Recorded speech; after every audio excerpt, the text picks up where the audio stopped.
माँ अपने इकलौते बेटे से कहती है कि बेटा, एक काम करो कि तुम कुछ पैसे ले लो। बहू घर पर अकेले बोर होती है। एक काम करो, नई नवेली दुल्हन है, उसे घुमाने के लिए तुम किसी जगह, ऐसी जगह लेकर जाओ जहाँ वो घूमकर खुश रहे। तुम घूमने के लिए उसे बाहर कहीं लेकर जाओ। और जैसे ही बेटा यह बात सुनता है, वो काफ़ी खुश होता है और अपनी पत्नी को लेकर घूमने के लिए राजस्थान जाता है। जैसे ही राजस्थान घूमने के लिए जाता है, लेकिन वो दोनों पति पत्नी लौटकर कभी वापस नहीं आते हैं।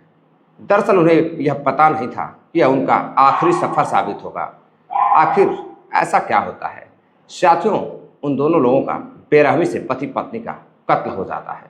और जब कत्ल की हकीकत सामने आती है तो कहानी ऐसी निकल कर आती है जिसको सुनकर सभी के पैरों तले जमीन खिसक जाती है। तो नमस्कार, प्रणाम। आज कहानी उसी पति पत्नी की हाजिर हूँ, आज फिर एक सच्ची घटना के साथ। साथियों, मैं बात कर रहा हूँ राजस्थान के करौली की। राजस्थान के करौली के पास एक थाना लगता है, मासलपुर थाना। मासलपुर थाना के अंतर्गत एक क्षेत्र लगता है, भोजपुर क्षेत्र। भोजपुर क्षेत्र में 29 सितंबर की सुबह करीब 6 बजे सुनसान सड़क के किनारे एक सेंट्रो कार में 2 लाशें पड़ी हुई थी। एक ड्राइवर सीट पर एक व्यक्ति जिसको 2 गोलियां लगी थी। पिछली सीट पर एक लड़की, शादीशुदा लड़की, काफ़ी नई उम्र की, उसे 1 गोली लगी हुई थी। एक व्यक्ति जब वहाँ से गुजरता है तो देखता है कि गाड़ी यहाँ पर खड़ी है। जब वो उधर से घूम कर आता है घंटों बाद, तो भी देखता है कि गाड़ी वहीं पर खड़ी है और 2 लोग बैठे हुए हैं। अब उतर कर वह चेक कर रहा था कि आखिर कहीं कोई बात तो नहीं है।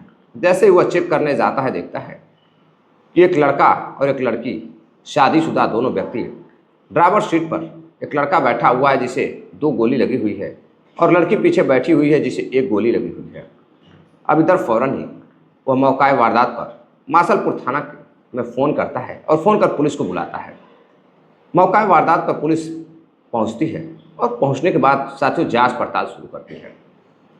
जैसे ही कार का दरवाज़ा खोलती है, जो ड्राइवर बैठा हुआ था जिसे गोली लगी हुई थी, नौजवान लड़का, जब पुलिस उस लड़के को गाड़ी से बाहर निकालती है तो देखती है कि एक सीने पर और एक कनपट्टी पर 2 गोलियां लगी हुई हैं।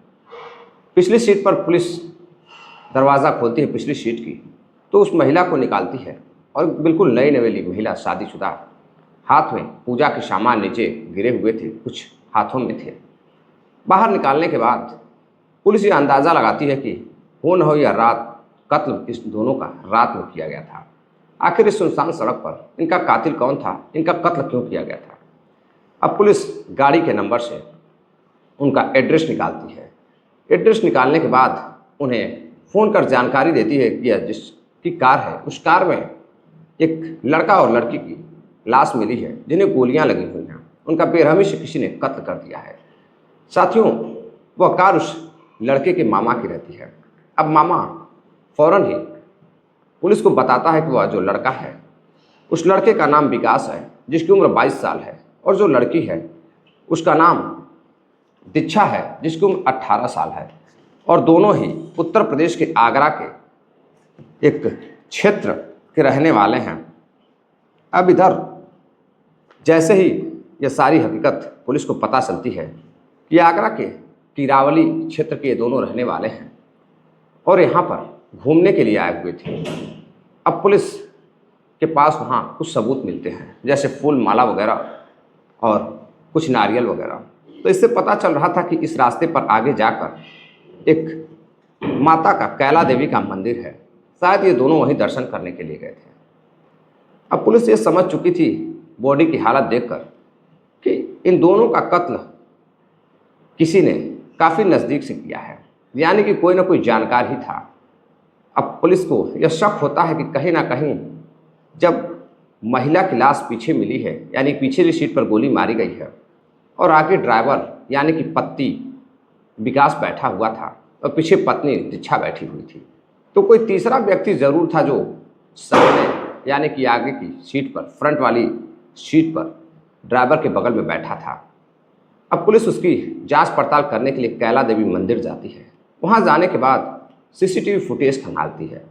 साथियों, जैसे ही सीसीटीवी फुटेज खंगालती है, उसमें एक व्यक्ति और दिखाई दे रहा था जो उन दोनों के साथ दर्शन करने के लिए गया हुआ था। पुलिस जब उसकी पहचान करती है तो उसकी पहचान चमन खां के रूप में होती है। अब पुलिस सबसे पहले चमन खां को गिरफ्तार करना चाहती थी। इधर बॉडी को पोस्टमार्टम के लिए भेज दिया गया था। घर में, गांव में, रिश्तेदारियों में रो रो कर बुरा हाल था।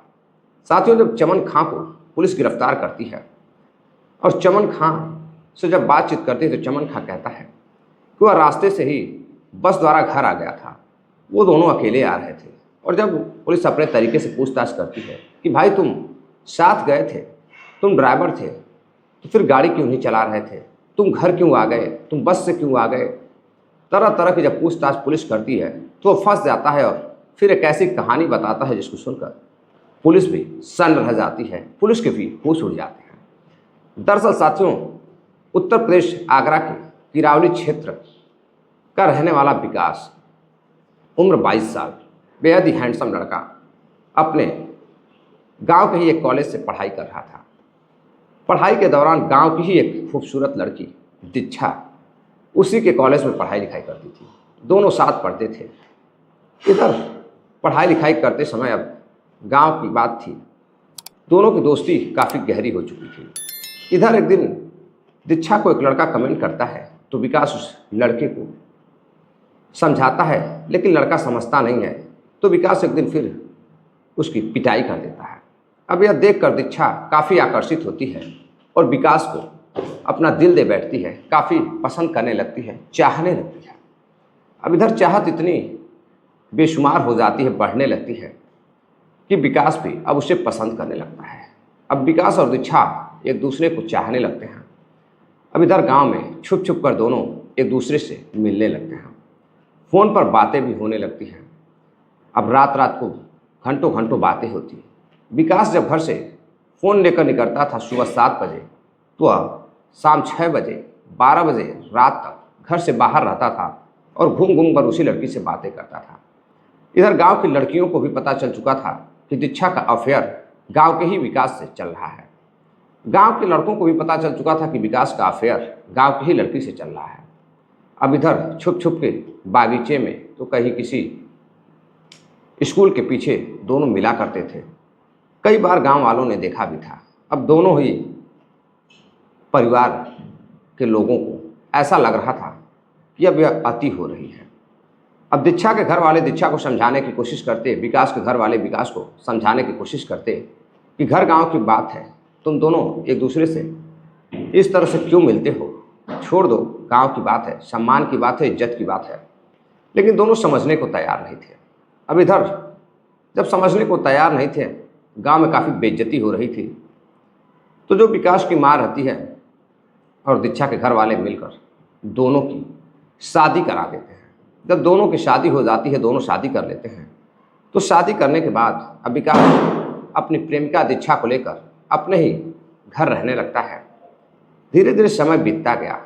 दोनों काफ़ी खुश थे, घर में भी सब कुछ ठीक चल रहा था। अब गांव में भी काफ़ी शांति का माहौल था। जो बदनामी होनी थी वो हो चुकी थी। लेकिन इधर विकास का दिल फिर एक लड़की पर आ जाता है। वो किसी गैर लड़की से बातें कर रहा था और इधर जो दीक्षा रहती वो अभी गांव के ही किसी और लड़के से बातें करने लगती है, किसी और से मोहब्बत करने लगती है। अब उससे भी बातचीत करती और इधर विकास एक अलग लड़की से बातचीत करता। अब शादी को करीब 1 साल हो जाते हैं। धीरे धीरे अब दोनों का प्रेम काफ़ी कम होने लगता है। अब दोनों एक दूसरे लड़की से बात करने लगते हैं। विकास किसी और लड़की से बातें करता, दीक्षा किसी और लड़की से बातें करती। मात्र 22 और 18 साल की उम्र। अब इधर दोनों जब दूसरे लड़की से और दूसरे लड़के से बातें करते, पति पत्नी को कोई एतराज़ नहीं था। दोनों जानते थे कि कहीं ना कहीं दीक्षा का अफेयर चल रहा है, विकास का भी अफेयर चल रहा है। अब इधर घर में माँ काफ़ी परेशान रहती थी। गांव में फिर से बदनामी शुरू हो चुकी थी। दीक्षा की अब चर्चाएं गांव में चल रही थी कि वो लड़की शादी के बाद भी, प्रेम मोहब्बत करने के बाद, शादी के बाद भी अब गांव के किसी और गैर मर्द से, गैर लड़के से बातें करती है, अपना पति होते हुए भी। तभी चर्चाएं जोरों शोरों पर शुरू होती है कि विकास का भी एक और नई लड़की से अफेयर है। यानी कि दोनों की चाहत काफ़ी अच्छी थी। शादीशुदा होने के बाद भी अब फिर से दोनों की चाहत इस तरह बिखरने लगती है। शादी के बाद जो ज़िंदगी का दबाव आता है दोनों से झेल नहीं पाते हैं और आपस में अब लड़ने झगड़ने लगते हैं। अब दोनों किसी और लड़के से बातचीत करने लगते हैं। अब इधर पति पत्नी के बीच प्यार की कमी होने लगती है। प्यार की कमी होने लगती है। अब गांव वाले बार बार विकास की माँ को, ललिता को कहते हैं कि अपने बेटे को समझाओ, वो किसी और लड़की से बातें करता है, उसकी पत्नी है। इतनी बेइज्जती होने के बाद भी अब गांव की ही लड़की से उसने शादी की है। अब दीक्षा के घर वालों को भी लोग समझाते हैं, दीक्षा के घर वाले भी अपनी बेटी को समझाने की कोशिश करते हैं, लेकिन गांव में बदनामी बढ़ती जाती है। अब इधर विकास की माँ का जीना बेहाल हो चुका था। अब वो जीना ही नहीं चाहती थी, काफ़ी परेशान थी। अब वह प्लान बनाती है। प्लान के तहत वो अपने बहू को मारना चाहती थी। एक दिन आज से 2 महीने पहले उसकी बहू एक नदी में अपने पति के साथ नहाने के लिए जाती है। वह डूबने लगती है, लेकिन फिर किसी तरह से कुछ लोग बचा लेते हैं। वहाँ तो वो बच जाती है। फिर एक दिन अकेले अपने मायके जा रही थी, तभी रास्ते में एक कार आती है और उसे धक्का मारती है, लेकिन छोटी मोटी खरोच लगती है, वो बच जाती है। किस्मत काफ़ी अच्छी थी कि दीक्षा बच जाती है। सब कुछ सही चल रहा था। दीक्षा अपने नए प्रेमी में व्यस्त थी। इधर विकास अपने प्रेमिका में व्यस्त था। लेकिन घर पर एक व्यक्ति, एक माँ काफ़ी परेशान थी कि जिस बच्चे को उसने जन्म दिया वो बच्चा भी उसकी नहीं सुन रहा है, और बहू माँ के सामने ही, सास के सामने ही लोगों से बातें करती। लोग ललिता को ताने मारते। अब परेशान हो जाती है। परेशान होने के बाद इधर फिर एक प्लान तैयार करती है। प्लान में अपने भाई रामबरन को शामिल करती है। उसे कुछ पैसे देती है और कुछ पैसे बाद में देने की बात करती है और कहती है कि एक काम करो, ये जो हमारी बदनामी हो रही है, मैं इससे परेशान हो चुकी हूँ, थक चुकी हूँ।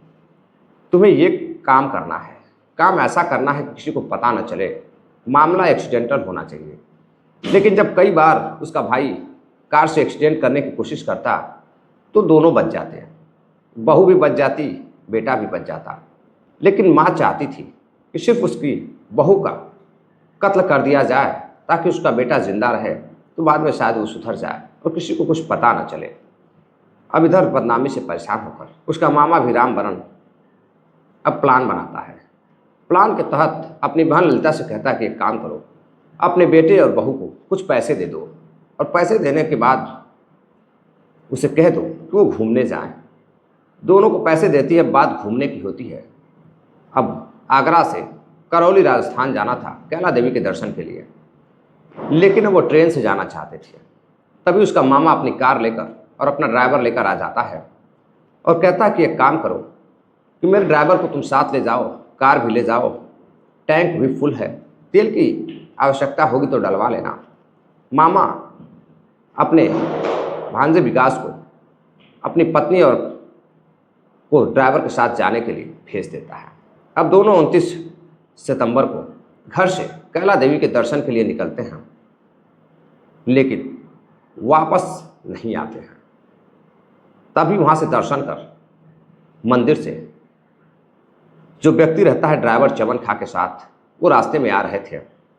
रास्ते में जैसे पहुँचते हैं तो भोजपुर के पास एक सुनसान जगह पर एक कार खड़ी थी, उसके मामा की कार।